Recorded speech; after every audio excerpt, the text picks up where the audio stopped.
Ladies and gentlemen, big welcome to another episode of the Beginner's Mind series. Our special guest today is Kathleen Seeley, the founder and CEO of Massively Human Leadership, who is an acclaimed speaker, author, transformational coach, facilitator, and corporate leadership consultant. Her areas of expertise being people, leadership, and culture transformation for more than 25 years. Kathleen Seeley has consulted and coached individuals and corporate leadership teams across the world, facilitating game-changing transformation in a leadership capacity and team functioning. The tools she shares are practical, and her experiential method for teaching is very engaging and makes the tools immediately applicable, as you will discover in our conversation today. Her work is targeted at creating sustainable, values-driven cultures and developing values-based leaders, and that's going to be the subject of our discussion today. Leadership, values, sustainable cultures that empower people, bring the very best out of them. She believes a focus on values takes us to a level of awareness beyond the short term and enables insight into meaning and purpose. Please join me in welcoming Kathleen Seeley. Thank you. Wow, it's good to be here. Very excited. Thank you. We appreciate your time. And I first had the good opportunity of being in one of your talks, in one of your shorter version of your seminars in Jack Canfield's Breakthrough Success Weekend in Scottsdale, Arizona, back in 2016. And it was great value addition to what I did. I brought some of those principles back and applied it to my own team. It leads to greater self-awareness. And I think that's the whole conversation, that's the whole intention behind this conversation as well today for everybody who's tuning in, is to lead to greater self-awareness of who you are, how did you get here, where would you like to go, how do you want to go there, what's helping you navigate these changes. So Kathleen, you're welcome to the show. I'm excited to be here. Those are all my favorite things to talk about. Fantastic. Lovely. And I'd like to jump straight in, if I may. And I love the title, Massively Human Leadership. What inspired it and what's the story behind it? So as I've been working in leadership and culture and sort of team building for so many years, what I discovered is the most important thing for leaders to do is not so much the business acumen, but really to be human. And then I came up with this thought, well, we need to be massively human. And what massively human means is just kind of mastering your integrity and authenticity and really being committed to something bigger than the self. We have to, it's balancing healthy self-interest and common good. We have to take care of ourselves. But if we overdo that, it's not sustainable in leadership. And if we over take care of others, it's not sustainable. So it's really balancing that. Yeah. You need those healthy boundaries. You need to, you need to be available for your team, but not depleting yourself at the same time. And I like the term massively human because, you know what, technology is getting massive on the other side of it, on the other end of the spectrum. We've got AI and algorithms and things that bots can do and things that can be automated and jobs that are either getting eliminated right now or will be in a short period of time. You know, the dull, the dangerous, the dirty, the repetitive, the boring jobs are going to the bots already. So to be massively human means to bring out with full force and energy what's special about us, right? That's my take on your title. Yeah, I love that. I like how you interpreted that because I think we all have something to give. And our role as leaders is to create spaces for people to find that, where I often say that leadership is a behavior, it's not a role. Of course, there's positional leadership, but really everyone has the capacity to lead. And I think what I also would urge people who are tuning into this conversation right now is to also check with themselves. Are they bringing their massive human potential to work or not? Are they playing short? I'm reminded of what Marianne Williamson said, so we shrink to make other people around us feel comfortable. And I think that's the number one challenge when we talk about disengagement in corporate world today. The very fact that people might just shrink or not shine in their full brilliance just to make others around them comfortable, those sort of cultures don't permit people to be massively human. What are your thoughts on that, Kathleen? Well, I think it actually goes both ways. I think if someone's really insecure, they overboast on what they can do, and then it kind of pushes people away and not challenges them. Right. But I do think that generally speaking, we're taught to be polite and humble, and sort of allow others room. But then when the culture is one fear-driven, highly competitive, we tend to then step on each other, I think. Does that make sense to you? Yeah, absolutely. Absolutely. I can relate with that. There have been occasions when I think especially people who are new to the setup, once so moving from college to their first jobs, they're operating with a different paradigm, a different set of values. They have a different vision for how the world should be, pretty idealistic.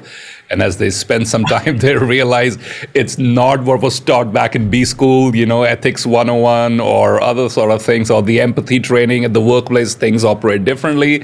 And then sadly, people begin to sometimes change to fit in. And that's where the damage begins to happen, right? Yeah, we go along to get along, and there's a lot of pressure to do that. And I think massively human cultures and massively human leadership allows people, sort of embraces our differences to leverage those differences into possibilities, because we're in increasingly complex times. Indeed. And we have, we're dynamically complex, where cause and effect are further apart. Right. Generatively complex, where we don't know what the future's like, and also, most importantly, socially complex, where we have different interests and views. And I think those complexities can either be a hindrance, or we can leverage those into possibility. And the only way to do that is to lead from a place of humility and a willingness to learn and meet people where they are. Absolutely. Yeah. I think that I definitely agree with the constant learning part and other things that you said, because we tend to assume that we've probably learned everything we needed to in the game, and now we can handle everything. And then something like the pandemic or the lockdowns, or see how the nature's work has completely flipped. Classrooms have changed, workplaces have changed. There's real estate lying unused in downtowns across the world, and from Mumbai to Montreal.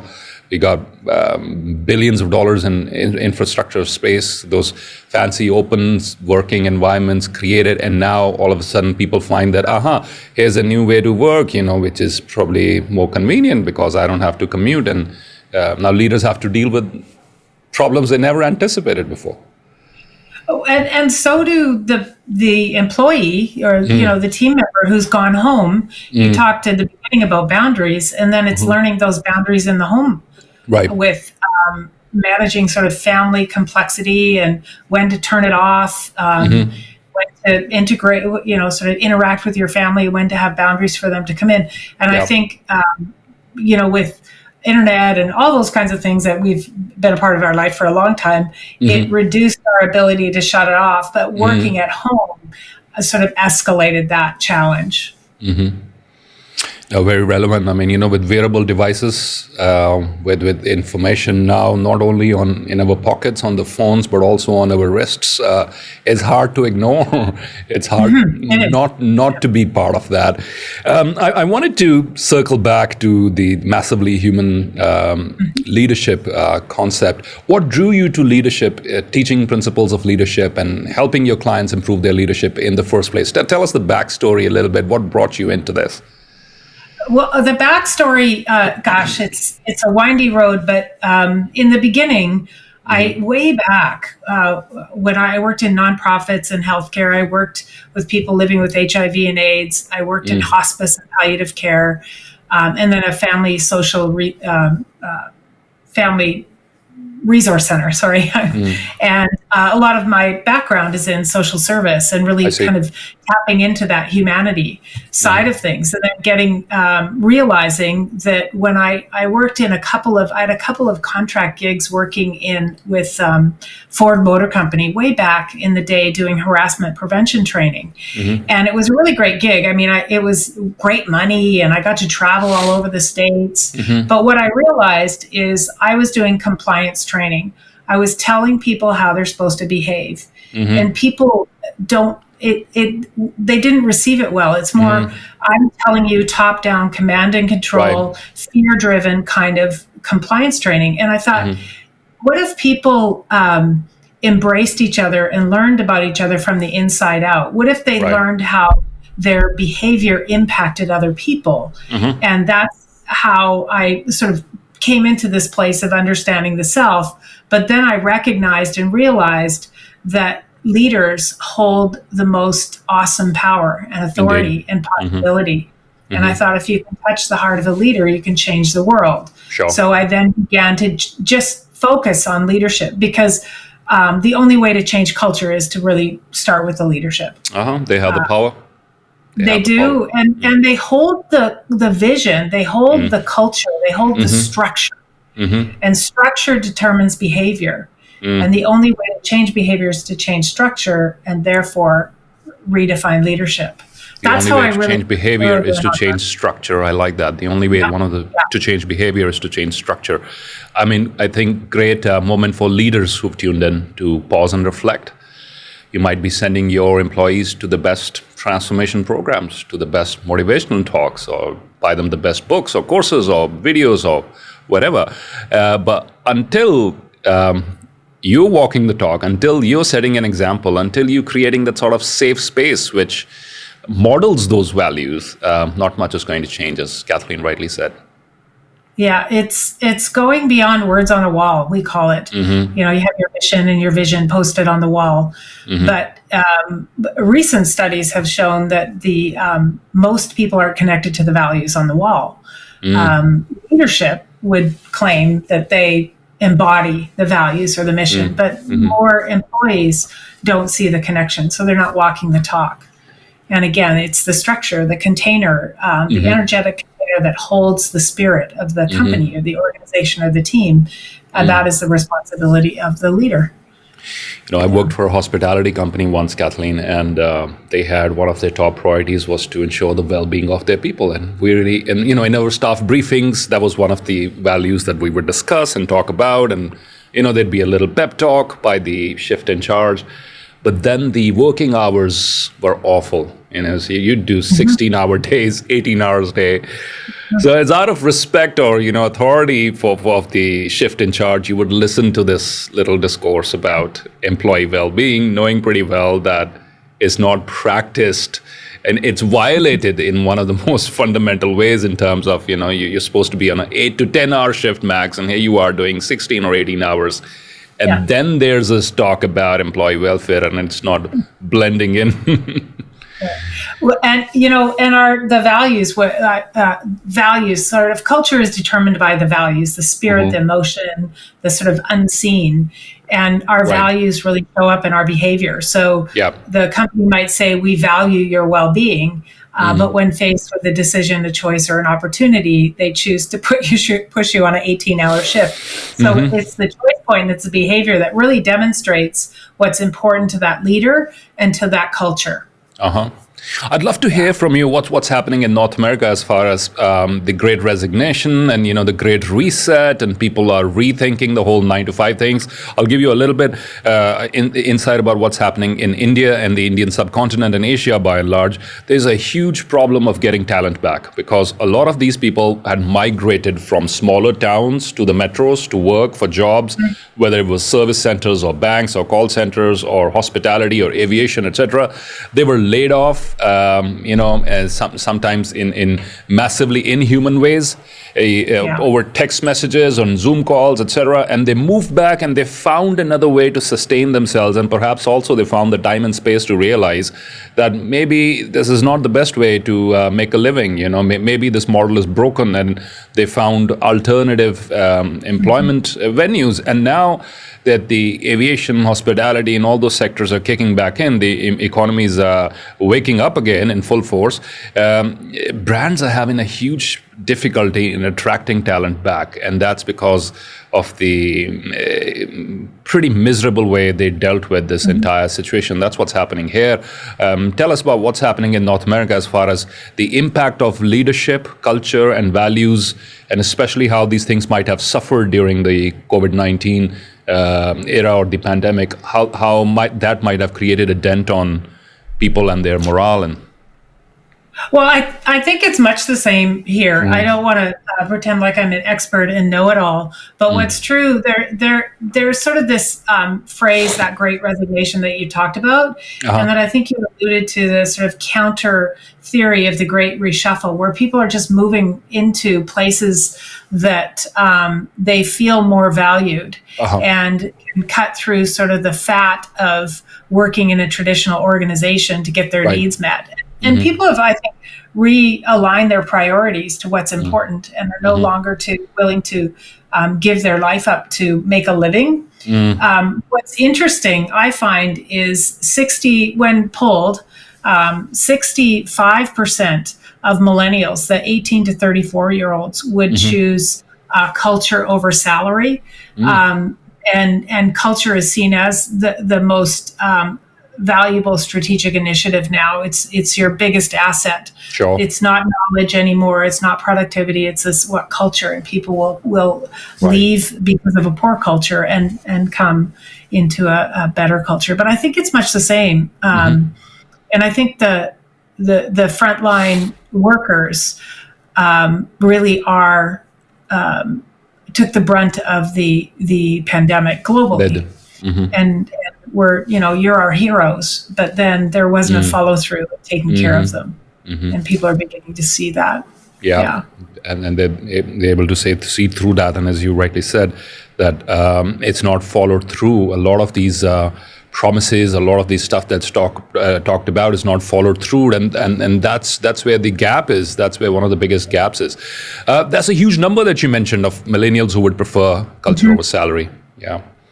It's huge. I think that's a PricewaterhouseCoopers global culture survey. That's where I think I got that data from. It's interesting. It is interesting, and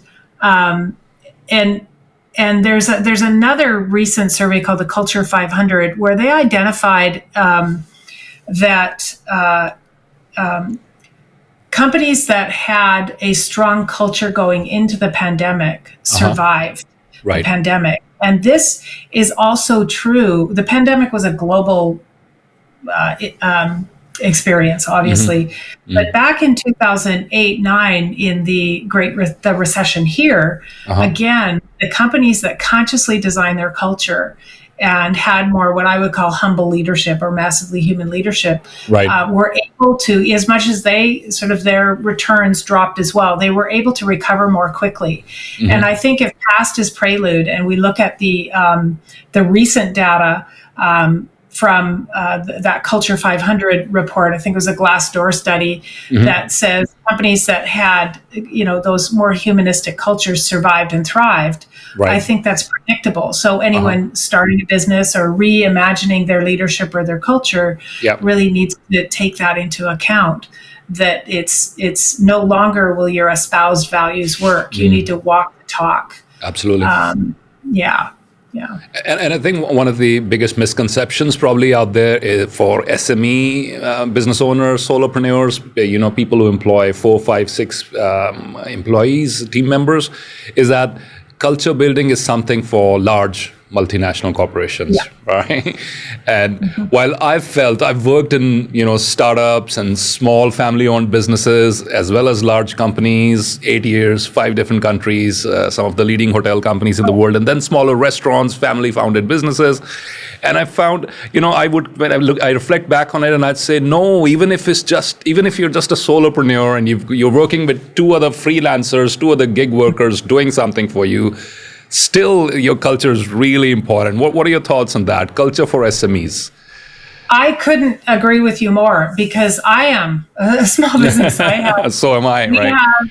At any time, we have about anywhere from 4 to 12 people working on a project. We have 4 core team members that work with us all the time. Right. And I'm finding as we grow that I really need to be mindful of engaging, including,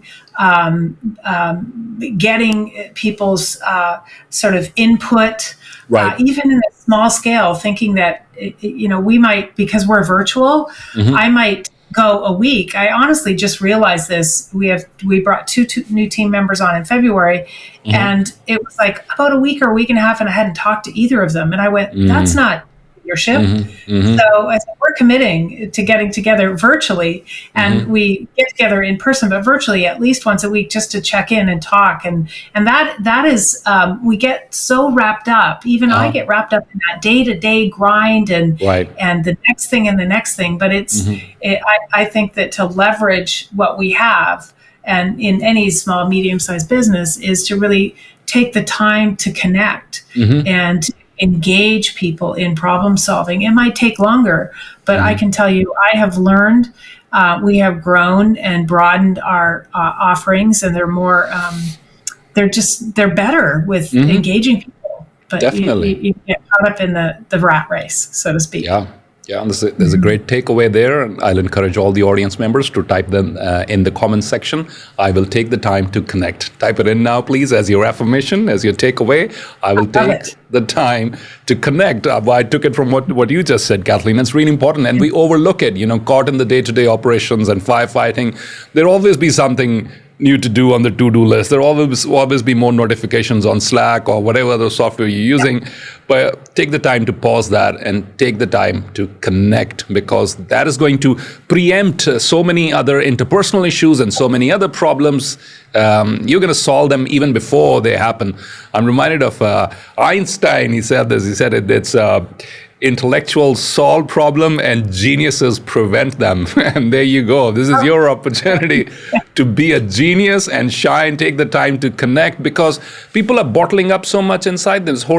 There's so many things going on, and that might just be your opportunity to start an important conversation, and you've already solved a problem that never had to happen in the first place, right? And that's the opportunity is right there. And there can be some really subtle things that you can do, especially if you're connecting virtually. What we've learned to do is have people in a team meeting, just have people raise their hand when they want to talk, and then put it down when they're done, because you can talk over people. You miss out on some cues if you're not together in person. But I noticed we were just talking over each other. We're excited about a new project, but really taking that time to create space for the learning and the silence and the generating new ideas. I think it's so important, those little things that you can do. They are indeed. Well, if they're fueled by caffeine, that's even better. But you can. Great. And Kathleen, if I give you a hypothetical situation, and would love to hear your thoughts on this, and also audience members, I also invite you to share your feedback in the comment section. Let's say I'm a young manager, 26 years old, graduated from the best college, and I have a small little team to lead, 5 or 6 people, and idealistic. I have all the right things, and I have the strong urge to build the right culture because I believe in it. I'd like to be a part of it. I might have some opposition. I might have some baggage that the people are already carrying from from how the organization has operated over several years. But I have a small unit of my own, and I have a window of opportunity to create something beautiful here. How would you suggest, what should be the first steps, and how should this young person, new manager, go about building the right culture for his little team? Well, I would have to say, first of all, I would have to say, get to know everyone individually and just talk. Do you have a family? Just the basics, okay? And then I have a question I ask leaders, and I think people just coming out of school with that academic learning have been primed for sort of the assumption that I call it the big fat lie, that there's a single right answer, and invite them to consider, like, what does it cost you to act like you know? A theory is a theory, but in practice, you need to engage the people who've been doing the work, and also just being clear that you want to build a strong culture. However, I call it humble wisdom. But when I'm a young 25, 30-year-old, I don't have enough experience in my life to have any wisdom. I have a lot of knowledge. So lean on, find a mentor for wisdom, someone that you can talk to once or twice a month for an hour and just glean from them their wisdom and then integrate it into what you know and apply it.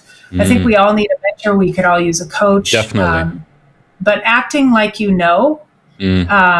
from an insecure place will erode trust right away in a team. Does that make sense? Absolutely, very important point, and I think we are primed to do that. Our culture, what we see in the movies, and all these popular Netflix series, etc. I mean, what's popular out there is for a leader to be certain and sure and walk into any situation and be the problem solver number one. Bring it on. I have solutions to everything, and we are taught to act that way, even if we are not equipped to do it. And I completely get what you say. I love that term that you used, humble wisdom. That there's a combination of humility as well as your desire to help, as well as the wisdom. And the distinction that you made is very important. The distinction between wisdom and experience, was it, or knowledge? You said wisdom and knowledge. Yeah. Into new situations, we walk in perhaps with a lot of knowledge, usually from things which are irrelevant or not connected to what we're doing right now, the previous job or school, etc. That's knowledge. The wisdom, and you need mentors for wisdom. And I think for a young manager trying to do it all alone in a new organization, you could end up doing it right, but you could end up making a lot of mistakes. So better get a mentor, somebody who knows the environment better than you do, and can help you guide you in the right direction, right? Yeah, and wisdom really comes from making mistakes, from trying, from leaning into it. But being able to have a mentor to bounce these fears and sort of current leadership challenges off of, not necessarily having someone tell you exactly what to do, but just to sort of integrate your knowledge and your learning with that, and then take action, reflect on that action, what worked well, what could be better, engage the team in feedback, all those things. It is, we're taught in school that there's a single right answer. And then, Johnny, what's 1 + 1? 3, no. Mary, 2, yes, right answer. And then we go into leadership thinking there must be a single right answer. And like I talked earlier about complexity, there is no single right answer anymore. Best practices are not useful. We need to capture, leverage all that complexity and lean into next practices. Like we're leading through sort of unknown territory. Like there are no maps. And so learning how to engage other ideas and just sort of experience and thoughts and just brainstorming is a way to lean into those, I call them next practices. I love that, from best practices to next practices. Kathleen, I had a question regarding your overview of leadership in the corporate world right now as a very successful consultant, and you've worked with so many corporations, helping them transform culture, people, practices, so many things. Where would you rate the current level of leadership in the corporate world on a scale of 0 to 10? 0 being horrible, miserable, 10, at the other end of the scale. Where would you rate it? And then I'll follow up with my second question. Yeah, that's really hard because that would make me need to know what's happening everywhere. I don't know. So what I do know is that culture is the greatest leverage, our greatest opportunity. And the culture of any organization is a reflection of the values, beliefs, and behaviors of the current leaders or legacy of past leaders. So the only way to transform, to leverage, to make any change is to start with the leadership. So it's really tough to give it a rating for me. Maybe a general where you feel, and where, and so you've already answered how we're going to get there to at level 10 or level 9.5 is through culture and leadership development. So I think, let's go deeper into that. What factors do you feel help create empowering cultures, and what are sort of the common things which inhibit the development of high performance cultures? So that my intention behind asking this question is so that people who are tuning in, we can do more of what's working well and less of, things that inhibit high performance cultures. Because unknowingly busy in our daily practices, we might just be doing the things where we might just be self-sabotaging as leaders. We might just be taking 4 steps forward and then 2 steps backward with some silly, stupid baggage of the past that we just used to doing. So what are the processes that fire up a high performance culture, or what are the mindsets or behaviors, if you will, and what are some of the behaviors that inhibit high performance cultures? So I would say an over focus on performance and productivity, and obsessive focus on the bottom line. That's a real short-term focus on what is a successful culture. Okay. Long-term sustainability requires, I call leadership is a long game. And so it requires that you, of course, you need a healthy foundation, financial foundation. Of course, you need relationships, like good communication. You need to produce a product. But in order to really be a sustainable, successful, long-term culture, you have to have a learning organization. You have to bring people together, engage or embrace diversity, hold people accountable. There's a lot of sort of focus on empowerment, and I'm not so sure I like the word empowerment. It still feels like I'm giving you something as a leader. I like autonomy, feeling ownership over the decisions I make in the workplace, autonomy from a collaborative perspective. So we need to find a way for people to be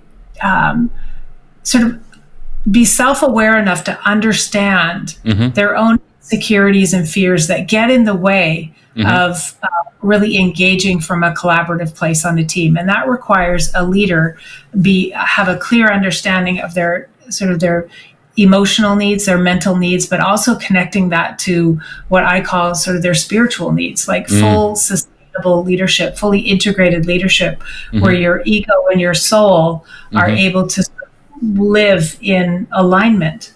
Right. And so, but if we look at the most successful cultures, they have coaching and mentoring is a key practice. Right. They have a vision that includes more than just the bottom line. It's sort of a stakeholder relationship management model where they consider all stakeholders, not just shareholders. They're collaborative, and they're obsessed with teamwork. So a really great resource for all of you aspiring leaders out there, or people looking to build culture is a book called Firms of Endearment. Okay. And have you heard of that book? I haven't. No. Firms of Endearment. It's outstanding. Have you heard of the book Good to Great? Yeah, Jim Collins, right? Okay. Most people have. Good to Great. So Good to Great and Firms of Endearment is a study. It's a book maybe around 2018, 19, somewhere around there. But through this study, they identified companies that outperform the good to great companies 10 to 1. Okay. That is outstanding data. How did they do that? It was over a 10-year period of an obsessive focus on culture and stakeholder relationship management model, as I mentioned before, taking into account the employee experience, the community, all the stakeholders, the strategic alliances. Like, for example, Costco, IKEA, those big companies, Harley Davidson, those are identified as firms of endearment. Certainly not perfect, but really don't have this obsession over the bottom line, but more a broader view. Yeah. I've been reading a lot about Gallup and their engagement surveys. Excuse me. What drives people in the long run? And they came up with this that it's a sense of meaning that employees need much more than anything else, and that correlates directly to what you said. Not just having a short-term focus on immediate profit, but what the firm stands for, in the long run. What do we stand for? Why am I here? And or Simon Sinek's the question, the why, the leaders discovering their why, the corporations discovering their why, and then communicating it in simple terms so that everybody feels a part of that why.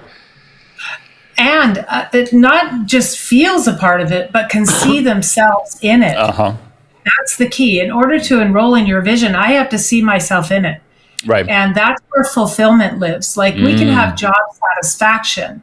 We can have a successful company with what we call high mission alignment. Like we're doing what we think we should be doing. But what we want is personal alignment, where me as an employee, I can live my values day to day in the workplace. I don't have to compromise who I am to make a living. That's key.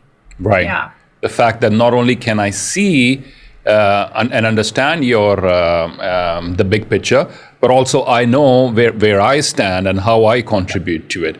That's interesting. And what I do every day connects to that vision. It's not like, I don't know why we do this. It's like, I know why I'm doing this. And I think every leader, everyone has a core motivation. Our core motivation is sort of that deeper why, that problem we're trying to personally solve in the world. And if we can pull a thread through that to our vision and enroll people in that vision, then people will stick with you through tough times. That's why 65% of millennials will choose culture over a paycheck, because they want to feel part of something. It's a core human psychological need, right? I mean, I'm showing up for work, I'm spending 9 hours or maybe 50% of my conscious waking life, devoted to this corporation. What for? And for long that question has been simmering inside the minds of employees, and in the industrial mindset, it was quietened by money. Here's extra money. Here's just take the money, don't ask any questions, right? And that worked. That factory model worked for a while. People said, no questions asked, I'll do my job 9 to 5, I'll stand on the assembly line, do what I have to, and that's it. But now I think it's no longer, leaders can no longer afford to ignore that there is that question ringing inside people's employees' minds. Why am I doing this? How does this add value? And what's in it for me in the long run? Who will I become in that process? And when you can tie in, you come with a lot more intrinsic motivation. Someone once asked me, Kathleen Seeley, why these several interviews you and your team go make a tremendous effort in it's great listening to all the thought leaders you're hosting, wonderful conversations. But why? And I said, well, you know what? Because the very essence of what I do and, in keynote speaking and everything else ties into value addition and service and adding value to people, massive value to people. And this is a great way, not just for people to hear from me, but also experts like yourself from across the world. And that's why, I could be up at 6 in the morning and do it, or 8 p.m. at night and still do it. It's the transformation for me, and the ability to share tools with people who, like my corporate clients pay me. We make a good living, but I like to serve all, and I like to make transformational experiences available, just like you do with this. I do with webinars, and I don't charge for them. I just want to share the work with people. It feels good. That's great. But in order to do that, that's that healthy, that's the common good piece. We have to take care of our foundation. We still have to pay the bills. Of course. But in order to serve, we have to have that foundation. So think about that in the organization with paying your employees a decent living, creating a safe, healthy work environment. So then they too can self-actualize. So they're not worried about how do I pay the bills, and it's not fear driven. And that's sort of that job you talked about when you worked for 18 or 16 or 18 hours, from the fear of not wanting to lose your job. But if that's handled, your people can show up for you. Wow. And I try to express that to leaders when I coach them is how are you providing for the emotional safety of the people that work for you, so they can disagree with you, so they can have a bad day, so they can, I have a sick kid, and not feel like they have to compromise all of that just to make a living. Sure. No, what a wonderful world it would be if more corporate leaders could think like that, I'm idealistic. I believe it. I believe it's possible. Where We allow other people to also discover how they can self-actualize. What a great world that would be. We'll have so many issues taken care of just emerging from that. And I highly encourage all of you to follow Kathleen's work online. We'll share through her webinars, as she already mentioned, and her YouTube channel and her website. Other resources we'll share in the description below. Please go check those out. Tremendous value there, massive value there. Kathleen, you're ready for our quick fire, rapid fire round on leadership? Sure. Yeah, all right, let's do this. Good. These are questions that have been compiled from what people have been sending in YouTube comments and through email, etc. Top of your mind, what does leadership mean to you? That's question number one. Leadership is not about someone to lean on. It's about making the leaning unnecessary. That's leadership. Oh, wow. We love that. Fantastic. What are the common traits of great leaders in your perspective? They're authentic, approachable, self-aware, and have high emotional intelligence. Authentic, approachable, high self-awareness. And emotional intelligence. And emotional intelligence in the EI. Okay. What are the three biggest challenges leaders and your clients especially are facing these days? Re-engaging people in a more complex and sort of toxic culture. Three, oh my gosh. Managing a hybrid workplace, and kind of managing that, and a third. I can't think of a third. You're putting me under pressure. Nah, that's fine. Don't worry about it. I think, why don't we ask our audience there, right, guys? Don't just be passive participants here. We want to hear from you. What are your top three challenges, leadership challenges, and more importantly, how are you solving them? Let's get a conversation started in the comments. What are you doing to solve these challenges? All right. Next question for you, Kathleen. How can leaders shape culture? What can I do as a leader today to shape the right culture? Well, walk the talk. Be clear on your values and walk the talk. Okay. How do you define success as a leader, and how do I measure it? I think it's measured by the followership. How many leaders you've created. Okay, great. Yeah, because I don't know who said this, one of the great leadership thinkers. If you think you're leading and you don't have followers, you're taking a walk in the park. You're not leading. Nobody behind you. Look back every now and then, are there people behind you or not? What are some of the top mistakes that new leaders make? Thinking they have to know it all and don't have a self-awareness. Okay. What does a leader truly do to help followers embrace change? I think help them identify what they're most afraid of and create spaces for them to share that and move through the fear. Wow, that's profound. And what are some of the most underrated things that leaders do? Just connect with people daily. How are you? Yeah. What's new? Giving people your time. It's a gift. Yeah, if I may add, showing up. Sometimes even on our worst days, we can't take a day. It's hard for a leader to say, all right, I'm taking a day off today. I'm not feeling. We have to show up at times even when we don't feel like. Okay, the next one, your most important value as a leader, number one value. Authenticity. Okay, great. How do you come up for a plan for leadership and culture change for your clients? What's the first step you take? We do a baseline measurement of culture, or if it's a leadership, we do a 360. Okay. If you don't know where you are, you don't know how to get to where you want to be. Fine. Sound familiar? Yeah, absolutely. Assessment, right? Yeah, check the temperature of the, know what's going on at the moment. Fantastic. How do you define the qualities of a transformational leader? This is the buzzword these days, transformational leaders. What does it take to be one? An ability to manage transitions. That's a tough question. What does it take to be a transformational leader? I think you have to be willing to listen to the highest potential of the situation and be willing to change yourself. Every encounter, you have to be willing to transform. So it's not just about transforming others, guys. It's not a I'll do it to you process. It's about I'm willing to be a part of it it's as well. Reciprocal. Yeah, absolutely. What are some of the crucial skills for leaders of the future, Kathleen? That's our last question.